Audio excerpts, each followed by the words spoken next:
เป็นอะไรคือว่าไปเพื่อนน้องบงบ่ได้แบบเพิ่นเสื้อถือเพราะว่าเฮาสิคอกันแล้วก็บ่อยากให้ไปนะตัวละเท่าไรนี่ตัวละ2 ล้านแพงตัวละ2 ล้านเด้อป้อแพงลิแพงเด้ไปซื้อน้ำบาฟนเพิ่นห้องมามีอย่างนี้ตัวละ2 ล้าน3ก็เท่านี้แหละเพิ่นห้องมีหมูแบะแล้วก็หม้อบ่มีไก่บ่มีไก่มันทางเพิ่น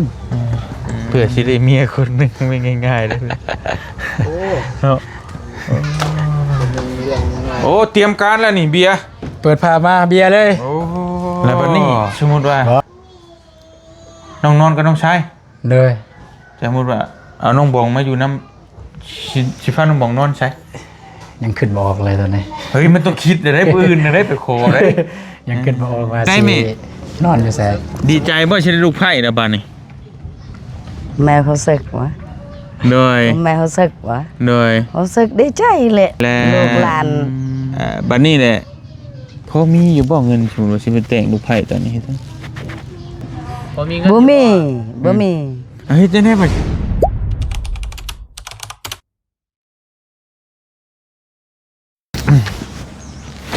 ไปพี่น้องนี่เนาะต่อจากเข้ามาแต่บ้านน้องเมฆไปเบิ่งทีใหม่พี่น้องเอ้ยก็ทางบ่เตียงซื้อไว้ใกล้บ้านน้องเมฆเพิ่นแหละสิไว้ปลูกกาแฟว่ะพอได้เก็บก็เลยมาต่อสานต่อพี่น้องนี่เนาะเรื่องที่ข้างค่ากันอยู่พี่น้องนี่เนาะจากเมื่อวานนี้แล้วก็สิมาถามทั้งน้องๆเพิ่นว่าเป็นแนวใดเนาะเมื่อคืนนี้เพิ่นไปคุยกันไปเจรจากันเนาะว่าแบบภาษาไทยก็เป็นเจรจา อยู่บ้านเฮาก็เอิ้นไปไกลเกลี่ยพี่น้องนี่เนาะไปพบปะกันผู้ใหญ่2 กำ 2 ฝ่ายพี่น้องนี่เนาะสบายดีเด้อพี่น้องทักทายสบายดีพ่อแม่พี่น้องเบิดทุกคนกลับมาหาเบ้าตูนมื้อนี้เพราะว่าพ่อหยังพี่น้องเพราะว่าน้องเพิ่นว่าไปเฮือนน้องบองบ่ได้เนาะเฮาก็เลยมาหาน้องเพิ่นมาถามน้องเพิ่นอยู่เฮือนว่าการไปไกลเกลี่ยเมื่อคืนนี้เป็นแนวใดแต่เป็นหยังจังไปเฮือนน้องบองบ่ได้นะแต่เก่าก็ไปอยู่นะก็เลยพี่น้องนี่เนาะเป็นแนวใดคือว่าไปเฮือนน้องบองบ่ได้แบบเพิ่นเสื้อถือเพราะว่าเฮาสิคอกันแล้วก็บ่อยากให้ไปนะ บ่อยากให้ไปในช่วงที่เฮากำลังสิขอยานแบบเคินว่าจะได้เนาะยานมีคนบ่หวังดีมาเว้าให้เฮ็ดให้เฮาเบื่อกันเลยบ่ได้เอากันประมาณนั้นอยู่ไผอยู่มันก่อนแม่นอยู่ไผอยู่มันก่อนแต่ว่าโทรหากันได้ก็บ่เป็นหยังตามที่จำคล้องเนาะตะคอกันแล้วก็จังว่ากันอีกเทื่อนึงแล้วบัดนี้ทั้งน้องไปไกลเกลี่ยไปคุยกันเมื่อคืนนี่เป็นจังได๋ซะโดยที่ฮู้คร่าวๆจากน้ำอ้ายเพิ่นไปก็เพิ่นว่ามื้ออื่นนี่แหละมื้ออื่นไปสู่ขอเลยแม่นมื้ออื่นไปสู่ขอเลยเพิ่นว่ามื้อนี่ไปขอได้แม่นตอนใดไปขอประมาณตอนเช้านั่นแหละตอนเช้าเลย9 หรือ 10 โมงบึ้งเพราะว่าบ่ตูนก็ได้โทรคุยอยู่นำพ่อเฒ่าทางนั้นว่าประมาณจักโมงเพิ่นว่าประมาณ9 หรือ 10 โมงมาเลยเพิ่นว่าตื่นเช้าได้สิพี่น้องตื่นเช้าได้ตื่นตั้งแต่6 โมงตื่นแต่5 โมงเพื่ออาบน้ำชั่วโมงนึงอาบน้ำยังเกลือกระดิโมเมนต์เพื่อลุกตัดที่นอนพี่น้องประมาณ8-9 โมงเช้า9 โมง 10 โมงใช่บืนประมาณนั้นแหละไปกับไปพร้อมกันเลยให้อ้ายมาหาพี่บ่บืนก็มาต้องมาพี่ได้เนาะมาก็ได้เพราะว่าได้ไปน้ำกันเลยบางทีอ้ายอยากมาเปิดคลิปอยู่นี่เลยก็ไปเลยนั่นก็ได้เพราะว่าเฮาก็ต้องเฮาเป็นทีมพายชายได้พี่น้องแมนทีมพายชายนะ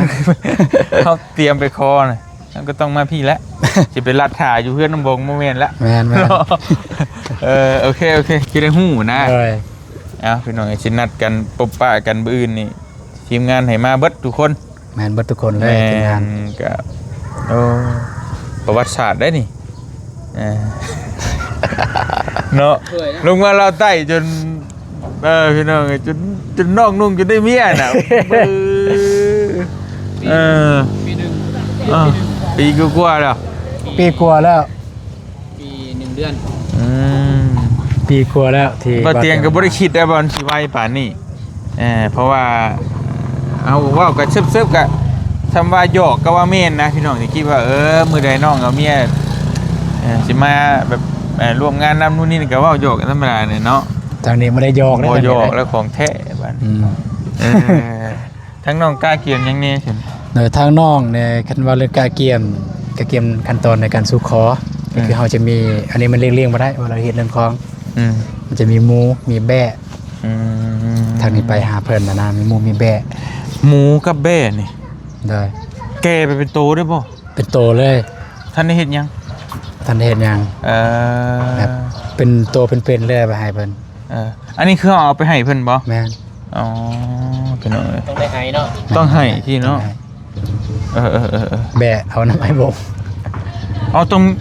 หมูก็มีแบ่ก็มี แม่นหมูก็มีแบะ อ๋อ มีอันนี้เป็นฮีตของประเพณีของเพิ่น เออ เอาก็เฮ็ดตามของเพิ่นถ้าให้บ่เฮ็ดมันบ่ถูกก็บ่ได้ สมมุติว่าขอได้หรือบ่ได้สมมุติเด้อขอได้หรือบ่ได้เฮาก็ต้องให้บ่หรือว่า ขอได้เลยบ่ได้ อืม ก็น่าจะเป็นให้อันแหละเพราะว่าเทินเอาไปให้เลย อันนี้ตูนไปจับเอาเฮ้ยแม่นบ่ จัก เอ้า แบะไอ้วงบ่จัก เดี๋ยวจักตูขึ้นรถเลย อุ้ยตัวใหญ่นี่2ล้าน3ล้านน่ะเด้นี่ ป้า 3ล้าน จ้ะพี่น้องเอ้ยเนาะบัดนี้หมูบ่หมูจักโตหมู หมูนี่หมูน้องซื้อแล้ว2 ชื่อเรา แม่น อยู่ไส ปุ๊บอยู่ในคอก ไปเบิ่งไสพี่น้องเอ้ยเตรียมไว้แหละอ๋อนี่คือบ่แม่นทางเฮาอีกซ้ำนะเนาะบ่แม่นว่าทางเฮาได้พี่น้องเอ้ยนี่คือเตรียมไปให้เพิ่นน่ะ แม่นเตรียมให้เพิ่นคือช่วยง่ายๆนะ เพิ่นว่าเพิ่นเอ่ยหยังแหน่เฮาก็ต้องเอาอันนั้นคล้ายๆคือเฮายอมเพิ่นทุกอย่างเลย เพิ่นห้องคอยังมา แม่น เฮาก็สนองให้ แม่น เฮ้ยเนาะเว้าคุยก็ได้หา เด้ คุยให้ได้ หมู่ พี่น้องเอ้ยตัวละเท่าไหร่นี่ ตัวละ2ล้านแพง ตัวละ2ล้าน เด้อ ป้า ให้อย่างนี้ แพง เพลงเด้ ไปซื้อน้ำบาฟนเพิ่นขายตัวละ2ล้าน3 น้ำบาพ่นบ่ ไปซื้อน้ำเหล้าไปนำกัน คือเราไปซื้อน้ำบาพ่น ไปนำกัน เพิ่นพาไป อยู่สารวัตรบ่ แม่นอยู่สารวัน ไปเอาอยู่สารวัตรพุ่น แม่นอยู่สารวัน หม้อไก่นี่ นี่คือเอาเตรียมไปให้เพิ่นเนาะ แม่นตอนนี้เตรียมไว้ให้เพิ่น แต่ตะกุเสียดเลี้ยงก็ทุกเพิ่น และก็บ่ฮู้ว่าเพิ่นสิเฮ็ดหยังแหน่ในหมู่2ตัวนี้อันนี้ยังบ่ฮู้แต่ติดตามเบิ่งมื้ออื่น เพิ่นห้อง ถ้าเพิ่นได้บอก เพิ่นห้องมามีหยังนี่ ก็เท่านี้แหละเพิ่นฮ้องมีหมูแบะแล้วก็หม้อ บ่มีไก่ บ่มี อืม ไก่มันทางเพิ่น อืม ไก่มันทาง อัน เพิ่น นี้คือเฮาสิเตรียมไปให้ทั้งเจ้าสาว แม่น ทั้งน้องบองนั่นแหละพี่น้องก็มีคือกันทั้งบ้านบ่เตียงก็มีบ้านนึงบ้านบ่เตียงนั่นคือมันก็มีไก่มีกาแล้วแต่ตามบ้านตามมันก็แล้วแต่มีคือกันเบิดนั่นฮิตบ้านของเมือง จำเนาะ เบิ่งแม่นตอนนั้นแหละ เป็นยังเลย เพื่อสิได้เมียคนหนึงไม่ง่ายๆเลย โอ้ เนาะ มันเป็นเรื่องง่ายเลยโอเมคือหลายตัวเนี่ย ปัดเหงื่อแบบนั่นเลยนะพี่น้องเอ้ย คิดหลายตอนมื้ออื่นเนาะ บื้นพุ่นแหละพี่น้องเอ้ยเนาะ อื่นรอลุ้นเบิ่งนำกันมื้ออื่นว่าน้อยลายซำใด อืม คนบ่ ฮะ คนบ่ ขะดอง ก็ได้ ที่ว่าอันทั้งอ้ายน้องไปไกลเกลียเมื่อคืนนี่ไปคุยน่ะบ่ได้เว้าเรื่องคาร้องติ ยัง มีแต่เว้าเรื่องว่าถามมึงฮีดนี้ แม่นตัวไปถามเมื่อคืนนี่มันไปถามเรื่องทางนั้นเป็นอะไรทางนี้เป็นอะไรแล้วก็ทางนี้เอายังไปทางนั้นเฮ็ดจังไดให้มันถูกให้มันสอดคล้องกัน ทางนั้นสิเตรียมหยังรอ แม่น แล้วมีหยังแน่ แม่น แล้วก็ให้ทั้งนี้เตรียมหยังไปแน่ แม่น ประมาณนั้นพี่น้องเอ้ยแต่ก็เฮาฮู้แล้วนี่เนาะหมู แม่น สองตัวแบกก็สองบ่ แบกกระซอง อย่างละสอง แบกบ่จำกัดขนาดดอกตัวน้อยก็ได้ มันขึ้นกับ เป็นโต แม่น คู่กันแบกสองหมูสองจะมอบให้เพิ่นแล้วแต่เพิ่นสิเฮ็ดหยังก็แล้วแต่พี่น้องเอ้ยสมมุติไปขอได้ปุ๊บมาพามานอนอยู่เฮือนบ่ ก็มานอนอยู่เฮือน อ๋อ จะคนอยู่เพื่อน โอ้ลายได้อยู่เหือนได้10กว่าคน 10ปลาย โดย จักกลัว 3ยังมาทันได้ยังมาทันได้แยกแพทย์เนี่ยว่าสิแยกปีนี้แหละคือได้อายเพิ่นก็ถมดินยังมาสิแยกปีนี้แต่ว่าน้องมาตัดสินใจแบบนี้ก่อนนะเพิ่นก็เลยหยุดเฮ็ดเฮือนบ่ได้ อันนี้คือแบบตามความเชื่อถือของเฮา อันนี้ฮีด แม่นเฮ็ดแบบ อ๋อถ้าน้องแบบสิเอาเมียคือกับทั้งอ้ายก็เฮ็ดเฮือนบ่ได้ แม่นแบบว่า โอ้ เฮาสิจับเวียกไล่เวียกบ่ได้อะนะคุณหมาย กระเทินจับเวียกนี่ให้มันเวียกให้มันแล้วเลยแล้วเวียกนี้ก่อนจึงดำเนินเวียกใหม่บ่อยากให้จับปะปนกันนะคุณหมายประมาณจังซั่น โอเคพี่น้องก็คือว่าไงคือถ้าในเฮือนหลังนี้มีเวียกมีงานมีแนวเฮ็ดแล้วเฮ็ดอย่างหนึงก่อนเดี๋ยวอย่างหนึงแล้วโจ๊ะไว้ก่อนนะเนาะประมาณนั้น แม่น คือจะเฮ็ดเวียกเฮ็ดงานชูคอแต่งดองให้บ่ตูนก็ต้องบองนี่ก็แนวอื่นน่ะเฮ็ดบ่ได้นะเอาตัวนี้ก่อน คืออย่างละเวียกละแต่อย่างว่าเรื่องงานดองกับเรื่องเฮ็ดเฮือนมันอย่างละเวียกละอันนั้นมันอย่างละเวียกแล้ว บ่ได้ซองเนาะ แม่นบ่ให้เฮ็ด เฮ็ด พร้อม ควบ กัน ซองกันบ่ได้ แม่น อ๋อ ถ้าสิเฮ็ดตัวอย่างว่าเฮ็ดเวียกมีแต่เฮ็ดเฮือนผู้หนึงเฮ็ดเฮือนผู้หนึงทางให้ทางหญ้าได้บ่เป็นหยัง โอเคเอาพี่น้องเอ้ยพาไอ้ขึ้นไปเบิ่งได้บ่เบิ่งหน่อยหนึงถ้าสมมุติว่าขอน้องบองมาได้มาอยู่หม่องไสมานอนอยู่ไส ยังคิดบ่ออกว่าใส่นวดได้ใส่ มันบ่ได้เด้นั่นสิพาลูกเขามานอนทั้งลูกบ่ได้เลย เพราะว่าปัจจุบันนี้น้องก็นอนนำกันกับน้องสาย2คน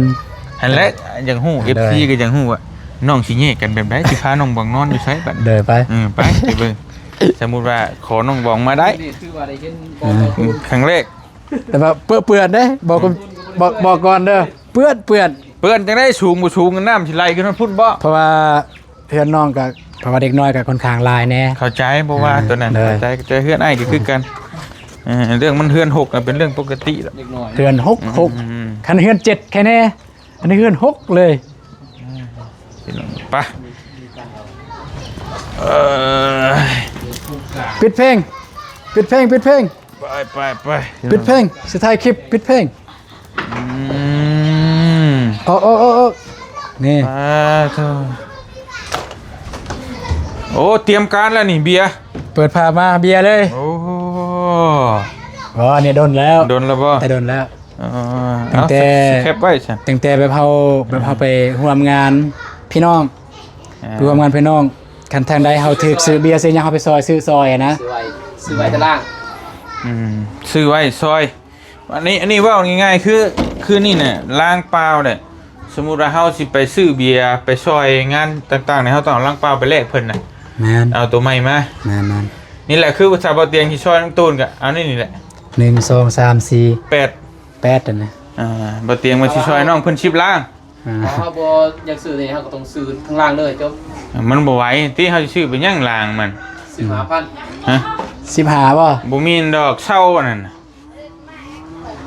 เดี๋ยวเฮาจำล้างไว้ชื่อแต่ว่านี่ แต่ซ้ำว่าซื้อเลยหั่นคันเฮาเศร้าแล้วคันเฮามีเงินจำเนี่ยซ้ำซื้อเลย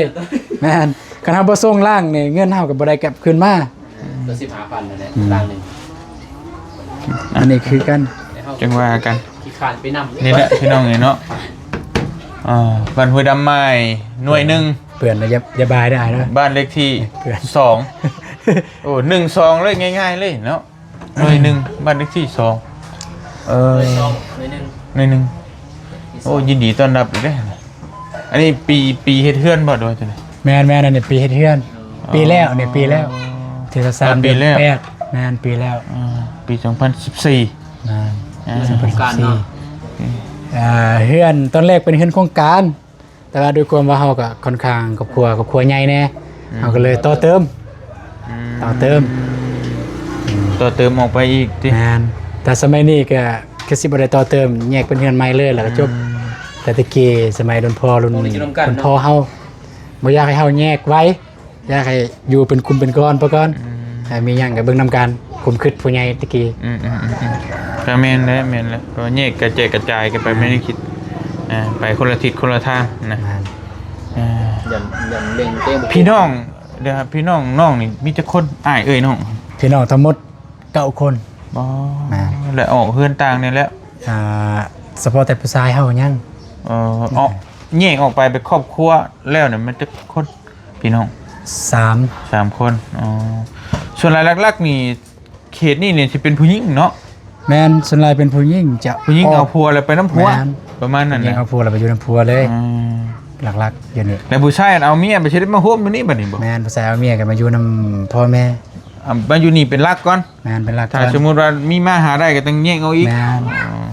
ประมาณนั้นเป็นห้องเอ้ยโอเคมาเข้าสู่ มาเบิ่งหังหมู อืม อันนี้เนี่ยลานซ้ายนอนอยู่นี่อันนี้เตียงบ่ตูนนั่นนี่ตะกี้เตียงบ่ตูนบ่ได้ให้ลานซ้ายเพิ่นซ้าย อันนี้ เปิดไพ่ ผู้เดียวบ่หรือ2คน จักได้ลานจักนอนจักประเดียวละ2คนนี่บ่ตูนนอนอยู่นี่กับน้องซ้าย อืม อยู่นี่ อันนี้บังนอนประตู แม่นกับน้องซ้าย2คน กับน้องชาย โดย นอนได้เนาะตุนเนาะ ได้สิเป็นยัง เหมาะ บ่ได้ก็สิเฮ็ดจังได๋ ฮะ บ่ได้ก็สิเฮ็ดจังได๋ บ่มันน้อยหั่นนะแบบชาชวนตัวบ่เตียงนะถ้ากระโตมันชูนกันแล้วมันนอนบ่หลับหั่นน่ะ เปิดไฟ คือสมมุติว่าเป็นได้นี่นอนพี่คนหนึงพี่น้องเอ้ยแต่ว่านอนได้น้องเพิ่นก็คือว่าโอเคเตียงมัน5 ฟุตฮอดบ่ เอ๊ะออกใส่ตับ แล้วบัดนี้สมมุติว่าน้องนอนกับน้องชาย โดย สมมุติว่าเอาน้องบองมาอยู่นำสิพาน้องบองนอนใช่ ยังขึ้นบ่ออกเลยตอนนี้ เฮ้ยมันต้องคิดได้ปืนได้ไปขอได้ ยังขึ้นบ่ออกว่าสินอนอยู่ไส สมมติแบบ สมมุติก็ตาม ใส่ใหญ่วะ โดยตามที่น้องคิดน่าจะแม่นให้น้องซ้ายให้นอนกับหล้านหรือว่าหล้านนอนกับน้องซ้ายนั่นนะ ก็คือ นอนบนนี้เก้า กันบ่อยู่บ่นี้ก็บางเทื่อบ่ตุนก็หยับไปเบิ่งนั้น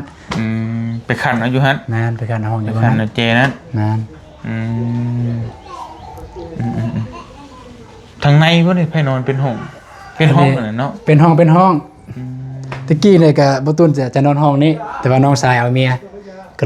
เลยยกห้องให้น้องซ้ายเลย โอ้ แม่นบ่ตุนก็เลยออกมานอนอยู่นอกนี่ นี่ก็เป็นห้องนึงหมดเลย แม่อยู่นี่ เสียส แม่ ละ ตัวนี้ โอ้มันนอนบ่ได้ดอกฉันน้องนอนอยู่นี่ใกล้หน้าแม่ย่าแท้นี่ จะได้แม่ย่าจอ แม่ย่าจอบนั่นไรไปนอนพุ่นซะเฮ็ดยังสองคนนี่บ่รับบ่นอนดึกดื่นเอามาพี่ชายมาพี่มาขันเอาอยู่พี่หรือว่าอยู่พี่ก็ได้ เด้อ ให้ร้านไปพุทธบ่อยู่พี่แหละตูนเลยพออยู่พุทธมันใกล้ทาง อัน เขา นี้น้ำก็ย่อยอยู่เด้ น้ำย่อย นั่น เอาเข้าพอดีได้บรรยากาศโรแมนติกเวลาฝนตกเลยน้ำหยดปักเลยกแบบมันหนาวกอดกัน หาเรื่องกอดเลยโอ้มันหนาวมาใกล้ๆกอดกันมันหัวบ่ มันหัวแต่มันก็เฮ็ดใหม่อยู่แล้วน่ะแต่มันหัวตอกผิดซื่อ เป็นโค้งเล็กบ่โค้งเล็ก แม่นตัวนี้แต่โครงเล็กเพราะว่าเฮ็ดโครงการตะกี้เฮ็ดโครงการเพิ่ แต่ตอนนี้เสริมออกมาดิ อันนี้เสริมออกมาต่อเติม โครงการสำนีเนาะนี่ แม่นโครงการตัวนี้ ขึ้นเล็กกว่า พื้นเล็กบ่แม่นที่ บ่แม่น มันเป็นปูน มันเป็นปูนสำเร็จ เป็นปูน รูปนะ แบบสำเร็จรูป คล้ายๆคือไม่อัดนะ แม่นๆครับแต่ว่าอันนี้มันจะแข็งอันนี้มันจะทนกว่าไม้อัดอีก วันนี้ก็คักอยู่เลย โตก็มันโบราณบุญเกะ เนาะคักอยู่เลยแข็งอยู่นี่ทนอยู่ ทนนี่ ทนแต่บ่ถือกับมีของแข็งมากระแทกใส่ สำน้ำสำยังโบถือเป็น ถ้าน้ำนี่เฮ็ดหยังบ่ได้ คือคล้ายๆคือไม่อันแผ่นเรียบ แม่น ไม่แผ่นเรียบแต่ว่าเพิ่นเคลือบอีก แล้วก็เฮ็ดให้มันหนาขึ้นนะ แม่น ไปแอมปูนนี่คือขัดเนาะ มีหยังจะรู้บ่แหละให้ยังเฮ็ดนะ ฮะ เพดานเป็นดี เพดานน่ะ รู้แล้วอันตอนเพิ่นซ่อมแซมเพราะว่าเฮือนนี่เนี่ยมาเฮ็ดเฮามาต่อเติมเนี่ย2เทื่อครั้งแรกเนี่ยมุงกระเบื้องโอ้ยยามฝนอยู่บ่ได้เลยเป็นเปียกหมดเลยแค่นี้พอดีบัดพอเฮาบ่อยู่แล้วครับรวบรวมไอ้น้องเฮาเก็บพุ่นละ 1,000 2,000เฮ็ดใหม่ เม็ดแต่หลังคานะประวัติหลังคาปัญหาคือหลังคาตอนน่ะ ลายหมกลายหมีกเนาะ อันนี้คือของพ่อของน้องเองเป็นแนวคิดแบบนี้แมน คือประตูแบบนี้แหละในประตูเนี่ยปองเอี่ยมเนี่ยเขาว่าอยากได้แบบงามๆนะพอซื้อตัวแบบอยู่ตลาดเอามาคนว่าซื้อหยังตัวนี้ยังใส่ได้ตัวนี้เก่าแต่ประตูมันทันได้เกิดแล้วปองเอี่ยมอันนี้ แต่รุ่นเพิ่นตะกี้รุ่นบ่มีจักรเลื่อยรุ่นแบบเอามือถาก ก็พอใส่ได้เนาะแล้วก็ผู้เฒ่าเพิ่นก็บ่อยากใส่หยังที่มันเกินความจำเป็นนะ ได้มันพอดูเนาะ โอเคฮู้เรื่องแล้วก็มีแต่สิบ่อพยพหม่องใดก็หม่องหนึงนี่แหละเบิ่งทรงแล้วเนาะสิโยกย้ายตัวใดก็จังว่ากันพี่น้องเอ้ยแต่เฮายังบ่เข้าเฮ็ดตัวนี้เนาะ โดยยังบ่ทอเฮ็ดไปก่อนนี่ ขอได้ก่อน โดยเฮ็ดก่อนนั่นน่ะคอบ่ได้ มันสิประมาณเนาะ โดย เช่นประมาณนะพี่น้องเอ้ยสิเตรียมไม่ถ่าแล้วก็ไปขอบ่ผ่านได้สมมุติว่า โดยแม่ ได้มาแล้วนอนนี่ก็ได้นะนอนก่อนเนี่ยเฮ็ดตาม ก็จังว่ากันดอกอันนั้น ได้ เนาะ จังว่ากัน ๆ ได้มาก่อน ให้ได้มาก่อนเนาะ โดย จะมาคิดหาวิธีโอเคไปใช้ตู้เมย์ได้จะคือจะเจอหน้าตู้เมย์เลยเนาะจากเด็ก แม่อยู่ลุม โอ้อยาก คือ ถาม เรานึงเขาว่า เด็ก เฮ้ยเอิ้นเรามาเปล่า อยากถามแล้วนะจะเด็กจะหน่อยเป็นได้ที่ได้ลูกไผ่ใหม่แล้วอย่าบอ รู้สึกว่ามันฮอดอยู่ถึงลงไปว่าอยู่ลุมบ่ ไปได้พี่น้องเลยโอ้ย ท เพื่อนเบาตูน ำมานี่ พี่น้องเนาะ อีดอกดอกก็บ่สิแปรจะเว้าภาษาเฮารถเดี๋ยวเฮาสิแปร ปิ้งเรียนเองแล้วลูกปิ้งเรียนกูจะโต วันน้องเมฆสปีกพลัง นี่ฝรั่งเอานี่ พลิพลัง ฝรั่งเอามือ หอบพี่ ตัวบูจะโตได้เรียนบ่ได้ แม่ว่าบ่เป็น ฮะว่าบ่เป็นจะได้ว่าอยู่แวะๆอยู่ มา อ่า นั่งตังเนาะนั่งตังเว่า ได้อ่ะ พูนไปนั่งตังเว่าใส่เกิบ มาเชิญ ใส่เกิบ เตะบานบ่โอ้เอานักฟุตบอล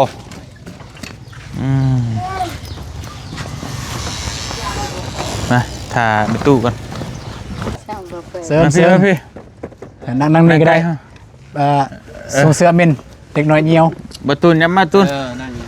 โอ้มาบริเขียนจะช่วยค่ำเลยโอ้โหสบายดีนะแม่เด้อโดยโอ้โห คำแท้ เป็นไง ใส่กระป๋อง กุเจเราเพื่อนเจเราตู้เซฟแล้ว ตู้เซฟ ตู้ใส่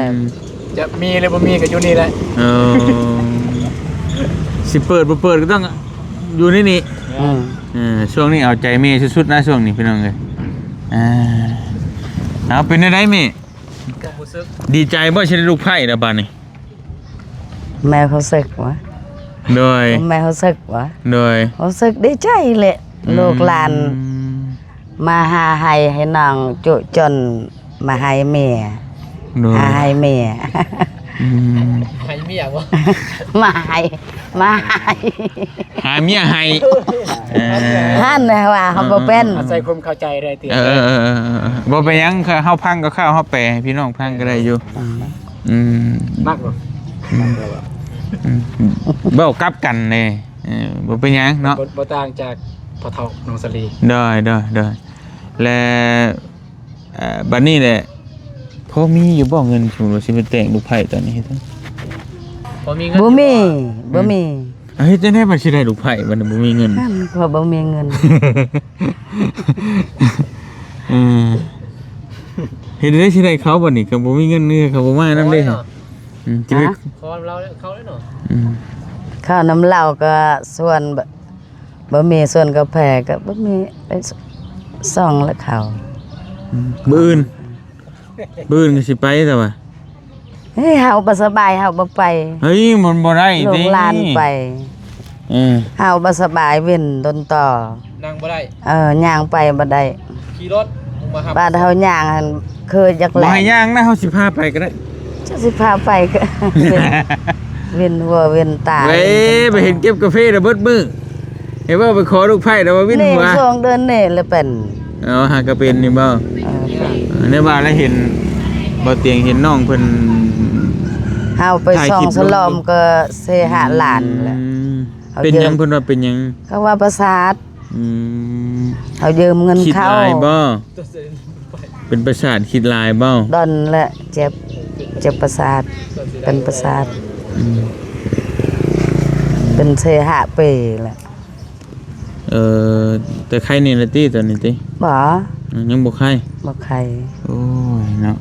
คือกันหั่นแหละแม่เฮาก็คือกันป่วยอ่อนๆแน่ๆ ไปปักแสสร้างเถื่อเขาว่าประสาทไปซื้อกองสร้างเถื่อแล้วก็เขาโกรธเขาว่าประสาทเขาว่าปวดบ่เป็น ปัวบ่เป็น เออ ปัวบ่ได้ ตื่นมือก็ รัษาบ่ได้ สั่น อืม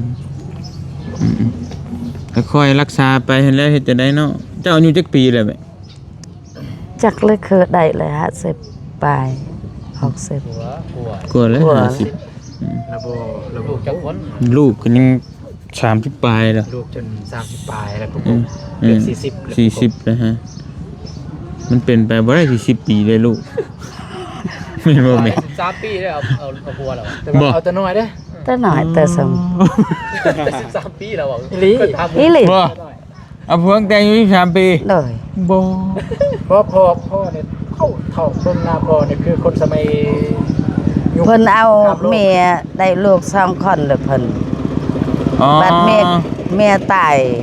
เสียลูกก็เสีย อืมคือพอน้องตูนนี่เราเคยเอาเมียมาก่อนอยู่แล้ว แล้วเมียเราเสีย แล้วก็มาเอาก็เมย์นี่เป็นผู้สาวบ่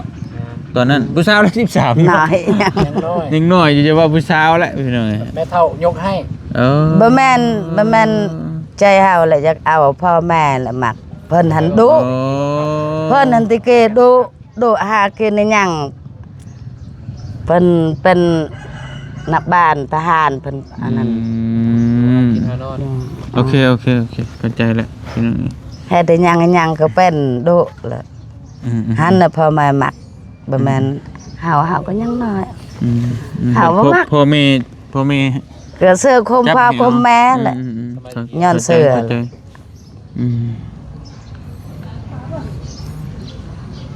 ตอนนี้เดี๋ยวสิถามหน่อยหนึง โอ้ถามว่าตาละจำก็ตุฟัง แล้วเราขี้โง่เราเว้าแบบภาษาลาวยังบ่อยาก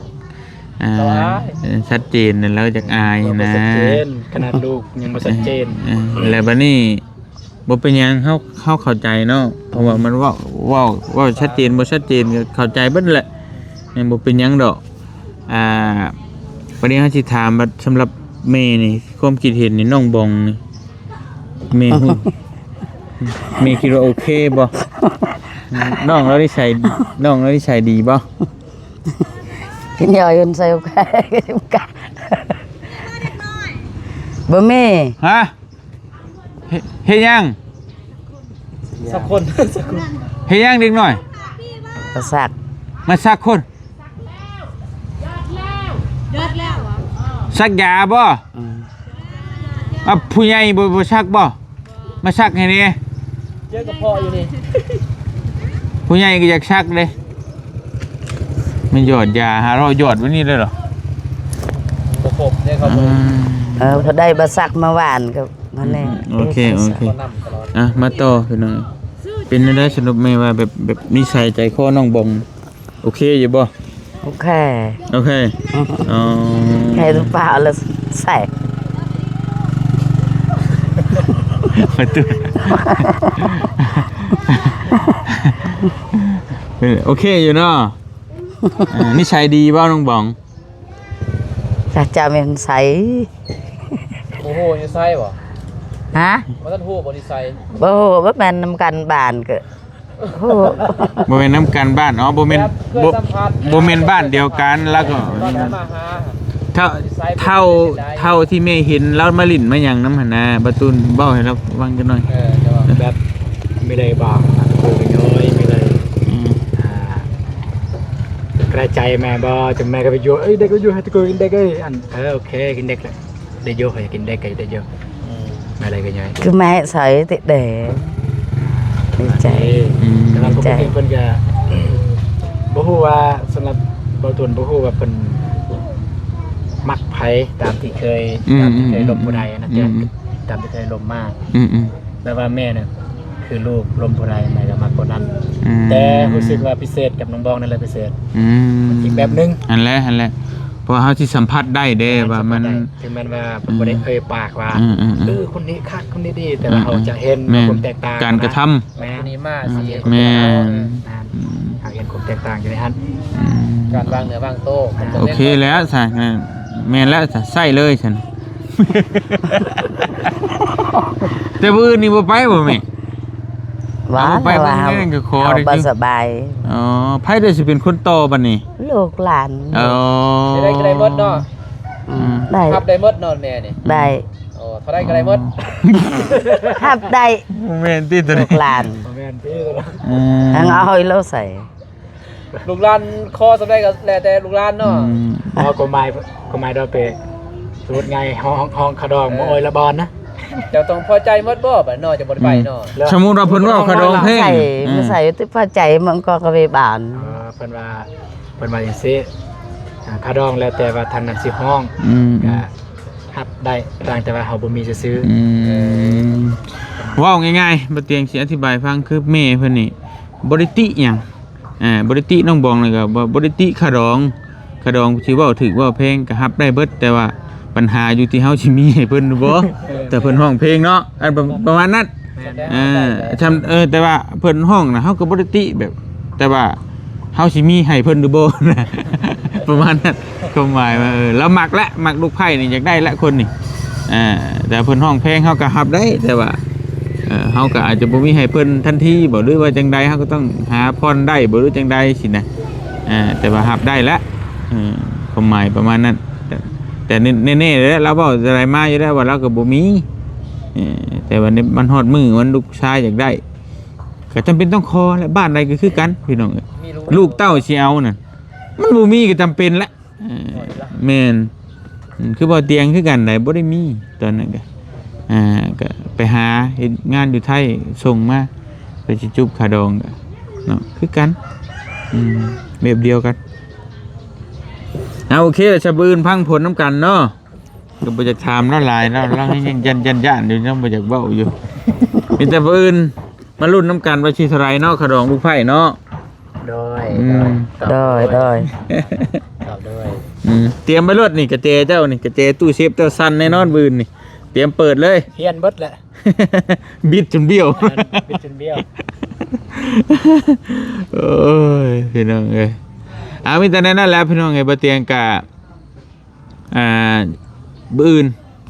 สิมาร่วมงานน้ำน้องเพิ่นไปสู่ขอน้องบองแต่ว่ามันสิสำเร็จเดยบ่ไวบ่ซ่าบ่นี่เฮายังบ่ฮู้พอในกรณีแบบนี้เนี่ยมันบ่เตียงเคยเห็นมาบางคนก็ง่ายบางคนก็ยากได้ถ้ามันบ่เข้าใจกันนี่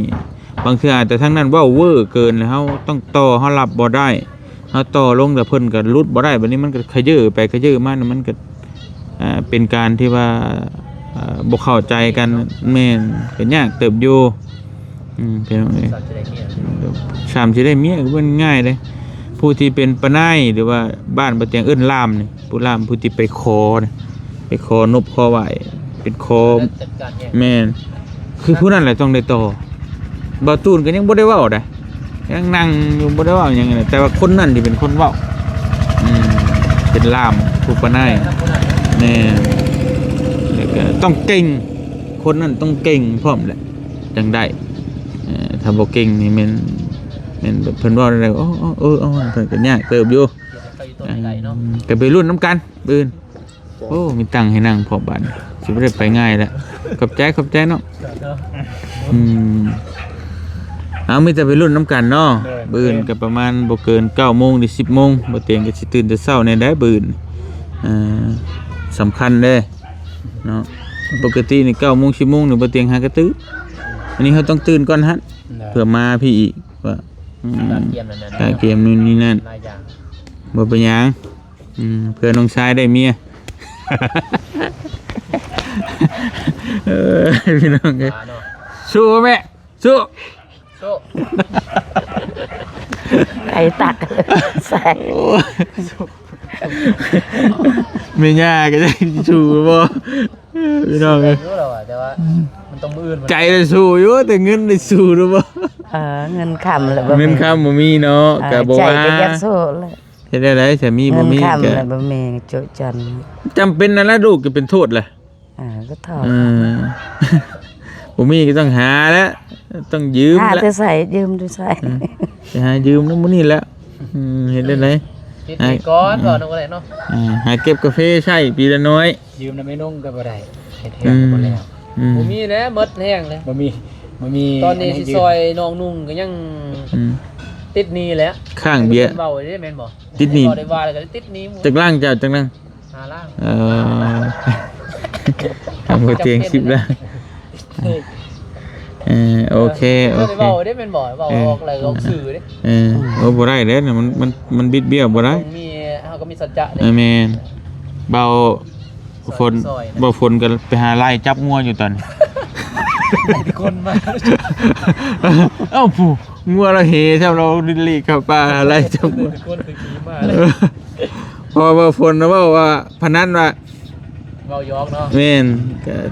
แต่ว่าอย่าว่าอีหลีเฮาก็บ่ฮู้แต่ว่าถ้าบ่ตูนเอากับน้องบองดีๆเนี่ยเพิ่นสิซอยงัวตัวนึงนะบ่เตียงน่ะเบียร์10ลังก็เว้าอีหลีนั่นแหละพี่น้องเนาะฮอดมือมันก่อน แต่ว่าในหน้าตอนนั้นมันบ่แม่นขั้นตอนบื้นนี้ขั้นตอนขอแต่อันที่เฮาเว้ากันน่ะคือมือแต่งดองพุ่นน่ะมือนั้นพี่น้องนี่เนาะแต่สิแต่งง่ายแต่งช้าเฮาก็ยังบ่ฮู้อีกตัวนั้นก็ได้ก็ต้องว่ากันแต่ว่า เอ้า พอเนี่ยบ่ได้ไล่ แม่นจังได๋ก็สู้ๆเด้อน้องเด้อปืน เลย มื้อแรก ใจ นี่ สู้น้ำกันนั่นแหละสู้ฮบน้ำกัน พ่อก็บอกเขามาพ่อแม่นะก็แบบนบนะได้บุญหลายเด้อ โดย เรื่องอื่น บุญหนุนนำบ่ คือน้อง เอ้า ก่อน พี่น้องเอ้ยมีแต่บ่เตียงกับซีคอโตก่อนบัดนี้เนาะก็สิไปต่อเพื่อนน้องบองสิไปถามไทยเบิ่งทั้งนั้นว่าเพิ่นเตรียมหยังแน่แล้วทั้งนั้นภายทั้งเจ้าสาวซะทั้งนี้ภายเจ้าบ่าวพี่น้องเอ้ยก็สิไปถ่ายเบิ่งทั้ง2กำ2บาย2พายเนาะ อะไร ฉะนั้นก็ขอขอบคุณขอบคุณขอมุกขอบใจหลาย FC บัจจุกุทุกคนที่ติดตามแล้วก็ฮักเพลงโดยตลอดมาขอมุกขอบใจหลายเด้อพี่น้องเอ้ยไปรุ่นไปเบิ่งไปชมนำกันเบิ่นสิเป็นแนวใดรุ่นตอนต่อไปเนาะอยู่ดีมีแฮงบัจจุกุทุกคนสบายดีพี่น้องเอ้ยบ๊ายบาย เด้ โอ้บ๊ายบายอีกธรรมดา ไปแล้วถอด